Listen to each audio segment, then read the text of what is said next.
भारत गौरव आचार्य श्री पुलक सागर जी गुरुदेव के प्रवचन और लेटेस्ट धार्मिक भजन व कार्यक्रम निशुल्क देखने व सुनने के लिए हमारे YouTube चैनल जीन शरणम मीडिया को आज ही सब्सक्राइब करें और सबसे पहले देखने के लिए बेल आइकन पर क्लिक जरूर करें। मैं भी जब ग्रस्त में था अपनी माता को लेकर के गया था शिखर जी की वंदना करने। मुझे नहीं मालूम था शिखर जी क्या होता है। उन्होंने कहा चल सब में शिखर की यात्रा करा के ला। उस समय तो मैं 20 साल का छोटा था। बोले चलो शिखर जी की यात्रा पे चलते हैं। मैंने कहा कि चलो, हम क्या जाने शिखर जी क्या होता है, समझते ही नहीं थे। ले गए, वहां देखा विशाल पहाड़, इतना बड़ा पहाड़। हमने कहा ये चढ़ना पड़ेगा। बोले यही चढ़ना, यही शिखर जी है। ऐसी वंदना हुई मेरी कि मैं 2 बजे चढ़ा, 9 बजे लौट करके पहाड़ से नीचे आ गया। अपनी माताओं को वहीं पे छोड़ दिया। वो आई शाम को, मुझे क्या मालूम कि इतना समय लगता है। ऐसी वंदना वहाँ की फट फट फट फट पूरी मैंने वंदना की। एक दिन मैं लौट रहा था वंदना करके, तो एक मोक्ष सागर महाराज आज भी शिखर जी में हैं, संभव सागर आचार्य के शिष्य। उस समय वह युवा थे। उन्होंने मुझे बुलाया, बोले इधर आ। मैंने कहा बोलो महाराज। बोले मुझे परिक्रमा कराएगा शिखर जी की। अब मैं कौन सा जानता हूँ परिक्रमा। मैंने कहा मंदिर में गोल गोल घूमेंगे, बेदी पे घूमेंगे। हमने कहा करा देंगे महाराज, चलो। बोले अपनी माता से पूछ करा। मैंने कहा क्या पूछना, वंदना कराने में मैं आपको परिक्रमा कराऊंगा। बोले चलेगा। बोले हाँ। बोले बहुत समय लगेगा। मैंने कहा लगने दो, चलेंगे हम तुम्हारे साथ। गए। हमको क्या मालूम वो परिक्रमा 35 किलोमीटर की, पूरे पहाड़ की परिक्रमा। फंस गया मैं तो, ना खाना खाया ना पानी पिया। उस समय तो कोई त्यागी वृत्ति भी नहीं थे। मार्च का महीना था, भीषण गर्मी शिखर जी की। वो मुझे ले गए, पूरा घुमाया। मैंने कहा महाराज मार डाला तुमने आज मुझको, ये परिक्रमा होती है तुम्हारी। हम 2-3 लड़के थे। मोक्ष सागर जी हमको ले गए। रास्ते में जैसे ही ले गए, निमिया घाट पड़ता है वहाँ पे एक साधुओं के रुकने की जगह है। अब पहुँचे हम लोग निमिया घाट में 4 बजे, सुबह 8 बजे के निकले, शाम को 4 बजे। हालत खराब। मैंने कहा महाराज बहुत बुरा फंसा ये समय शिखर। यहाँ से पहले टेलीफोन भी, मोबाइल भी नहीं होते थे। इधर अम्मा ढूंढ रही महाराज, वो कहाँ है मेरा बेटा, कहाँ, कोई बताने को तैयार नहीं। इधर ये तड़प रहे, उधर हम भूख से तड़प रहे, प्यास से तड़प रहे। हमने कहा क्या करें। 2-3 लड़के थे। वहाँ पर देखा तो एक जगह छोटी सी धोती होती पुरानी सी पड़ी थी।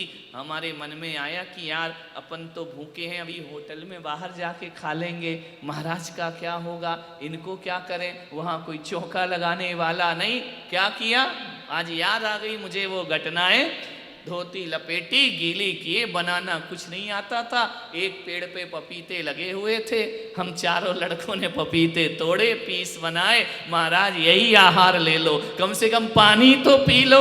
हमको तो बनाना भी नहीं आता, रोटी दाल चावल कैसे। पपीते का उनको आहार कराया। बोले कि अब रुको रात यहीं। मैंने कहा साथ छोड़ो, रात छोड़ो। हमने कहा हम तो अब रुकने वाले नहीं। बोले अभी यहाँ से 10-15 किलोमीटर और है, सुबह होगी परिक्रमा पूरी। अरे मैंने कहा मेरे बस का नहीं है। हमने तो एक ऑटो पकड़ा और बैठ करके मधुबन पहुंच गए शिखर जी में। ऐसी वह वंदना। जब उन्होंने दूसरे दिन महाराज मिले, बोले कैसा लगा। मैंने कहा अब नहीं आऊँगा मैं तुम्हारे, अब कहीं की वंदना मत बोलना मुझे। उन्होंने मेरा हाथ देखा, बोले कि दीक्षा लेगा। तो मैं भाव तो मन गए। मैंने कहा ले लेंगे दीक्षा, हमको थोड़ी मालूम था दीक्षा क्या होती है, पढ़ रहे थे कॉलेज में। बोले ले लेंगे दीक्षा। उन्होंने देखा, बोले जा तू दीक्षा नहीं ले सकता, तेरे हाथ में दीक्षाओं की रेखा ही नहीं है, तू तो ग्रस्त बनेगा, दीक्षा नहीं लेगा। ना जाने क्या मुझे सूझा। उस दिन मेरे मन में आया कि महाराज अब मैं तुमको चैलेंज देता हूँ कि भले रेखा ना हो लेकिन दीक्षा जरूर लूँगा, और दीक्षा लेकर जीवन का कल्याण करूँगा। और आपको मालूम है वहाँ से मैं लौटा और 1 साल बाद मैंने घर छोड़, कोई विचार भी नहीं था कि घर छोड़ना है, संन्यास लेना है। वहाँ जाके भगवान पारसनाथ का क्या ऐसा मन में अंदर आया कि दीक्षा के भाव। अभी मुझे कई बार लगता कि शिखर जी गए और वो महाराज मिले तो उनसे मैं जरूर बताऊंगा कि तुम्हारे ही चक्कर है जो आज मैं यहाँ महाराज बन करके बैठ गया। ऐसी महिमा उस समय शिखर की है। पवित्र भावनाओं निश्चल भाव से जो वंदना करता है ना, उसके जीवन में अनंत अनंत का वहाँ का आभा मंडल ऐसा है, अनंत अनंत सिद्ध हुए जहाँ से निर्वाण को प्राप्त किए। पूरे विश्व में भ्रमण करके तीर्थंकर सम्मेद शिखर की तरफ चले गए, अपना समो शरण छोड़ करके योग निरोध धारण कर भगवान निर्वाण को प्राप्त करते हैं। ऐसे पवित्र सम्मेद शिखर का विधान कराने का अवसर आज राजू भाई तुमको प्राप्त हुआ है। ये मत सोचो कि तुम जिन शरणम में बैठकर विधान कर रहे हो, जो भक्ति भाव से अर्घ चढ़ाए हैं, सम्मेद शिखर में अपनी भाव वंदना पहुंचा करती है। एक बच्चे ने पूछा कि महाराज शिखर जी जाना क्यों जरूरी है, यहाँ से भी तो वंदना कर सकते हैं। लेकिन नहीं, वहाँ जान तुम लोग की हो गई वंदना, नहीं हो गई, हो गई ना, बस हो गया बेड़ा पार। अब पशु गति में नहीं जाएंगे अपन, है ना, अपन को तो मिल गया प्रमाण पत्र, मिल गया, अब नरक पशु में नहीं जाएंगे, अपन शिखर जी होकर के आ गए। विचार करिए अब क्या हुआ कि उस बच्चे ने पूछा शिखर जी क्यों जाना, यहाँ भी पारसनाथ, वहाँ भी पारसनाथ, कहीं भी पारसनाथ होते हैं। अब आगम थोड़ी सी बात कहता है, सिद्धांत थोड़ी सी बात कहता है कि हमें शिखर जी में जाकर ही अपना माथा रखना चाहिए, उसी तीर्थ पर जाकर माथा रखना चाहिए। टीवी पे देखने से, इनसे देखने से कुछ नहीं होता है, वहीं जाना चाहिए। बोले महाराज ऐसा क्यों? वह इसलिए क्योंकि आगम कहता है कि जब कोई जीव मुक्त होता है, जब कोई जीव निर्वाण को प्राप्त होता है, तो दो गतियां होती हैं, एक विग्रह गति होती है और एक अविग्रह गति, ऋजु गति होती है। टेढ़े मोड़े वाली भी गति होती है और एक सीधी गति होती है। मान लो वहां से पारसनाथ भगवान को मोक्ष हुआ सिद्धवर स्वर्णभद्र कूट से, तो जब उनको मोक्ष हुआ, तो जब मोक्ष जाता है कोई जीव तो मोड़े नहीं लेता है, सीधा जाता है और मोक्ष सिद्ध शिला में विराजमान हो जाता है। अब आप सोचिए कि ऐसे पारसनाथ वहाँ से उठे और सीधे जाकर के बैठ गए सिद्ध शिला पर, और जब हम जाकर अपना प्रणाम करते हैं उनकी टोक पर, तो उनके चरण हमारे शीश पर हुआ करते हैं। इसलिए वहाँ की वंदना का विशेष पुण्य। यहाँ से तो गए नहीं है मोक्ष भगवान, यहाँ से वंदना करेंगे वो अलग है, लेकिन वहाँ जाओ तो नेटवर्क डायरेक्ट मिलता है, टावर मिलने लगता है। क्योंकि जब हम उनकी टोंक पे सिर रखेंगे ना, तो उनके चरण कहाँ होंगे? हमारे सिर पर होंगे, सीधा कनेक्शन लगेगा, विशुद्धि बढ़ेगी, कल्याण होगा। इसीलिए निर्वाण क्षेत्रों की वंदना करते हैं, क्योंकि वो अविचल हैं सिद्ध भगवान, वो विचलित नहीं होते।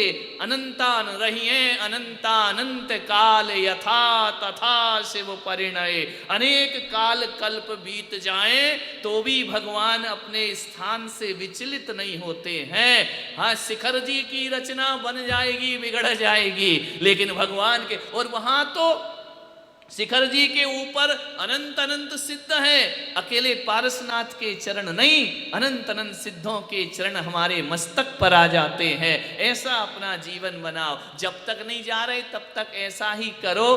भावना भाव सम्मेद शिखर की, निर्वाण की भावना भाव, ऐसा शिखर जी का विधान तुमने किया। बहुत बहुत आशीर्वाद मैं तुमको प्रदान करता हूँ। और अकेले देखो, मोक्ष जितने भगवान गए वो अकेले गए, मालूम, भीड़ भाड़ लेके नहीं गए। वो पारसनाथ अकेले गए, अजितनाथ अकेले गए, संभवनाथ अकेले गए, सब अकेले गए ना। इसलिए आज राजू तुम भी अकेले ही आए हो, है ना। आप अकेला अवतरे मरे अकेला होए, यूं कबहूं या जीव का साथी सगा। तो यह जो आनंद के साथ तुमने यहाँ भक्ति की है और अपनी भाव वंदना, ऐसा नहीं कि वहाँ नहीं गए तो जीवन नहीं, दूर से भी हम रहकर भगवान की वंदना कर सकते हैं। कितनी बड़ी सिद्ध शिला है, अनंत अनंत सिद्ध भगवान विराजमान हो रहे हैं। आए उनकी वंदना करते हुए अब भक्ति भाव से हम यहाँ पर इस विधान की जयमाला गाएंगे, जीवन को सार्थक करेंगे। और ऐसे ही परिक्रमा लगाओ जैसे मैंने मोक्ष सागर के साथ परिक्रमा लगाई थी। आओ मंडल की परिक्रमा लगाओ नृत्य गान के साथ। क्या हुआ, कोई बहुत बड़ा समूह थोड़ी चाहिए, भक्ति तो अपने हृदय की हुआ करती है।